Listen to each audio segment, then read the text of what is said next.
Well, first, Mr. Chairman, let me thank you for the work of this committee and for your leadership. As we all know, I live in Arizona, and before coming to the Senate, I served in Congressional District 9, which is home to the Phoenix VA, where we know many of the previous scandals came to light, unfortunately, well after many of the individuals did not receive the care that they deserved and that they needed. So I want to thank you for your leadership in this committee and ensuring that we are taking care of our veterans all around the country. Thanks. And I want to thank our witnesses for being here today. My team of military and veteran caseworkers support Arizona veterans every day on a range of needs, including support with disability compensation claims. And I can tell you that based on those calls and their work, the issue of presumptive conditions and the frustration with how slow the process can be to recognize presumptive conditions impacts veterans and their families every day. And while it's important to consider the process, I wanted to remind us about the people who depend on the process to work for them. Mr. Grau is a Vietnam veteran who served in the United States Navy from 1967 to 1971 and deployed to Vietnam. He came home from Vietnam 50 years ago, and to this day, he still dreams about his experiences in Vietnam.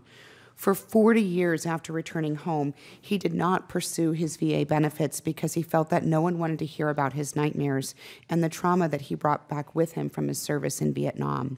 He now has an 80% disability rating, which includes PTSD and Parkinson's disease. He was recently diagnosed with precancerous cells in his prostate and will soon be applying again to recognize service-connected diabetes as a presumptive condition.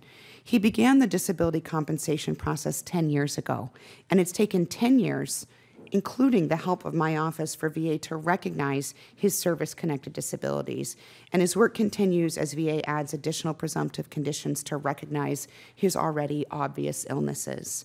As new presumptive conditions arise, he goes through the formal process of telling VA what he's known for years, that many of his health problems are connected to his service, and that the country owes him care and compensation for those injuries and illnesses. So in sharing this story, Mr. Grau told my staff that he was willing to risk his life for this country, but he didn't realize he would also have to fight for his right to treatment. And he said when the U.S. called upon him and his compatriots to serve, they stepped up without pause.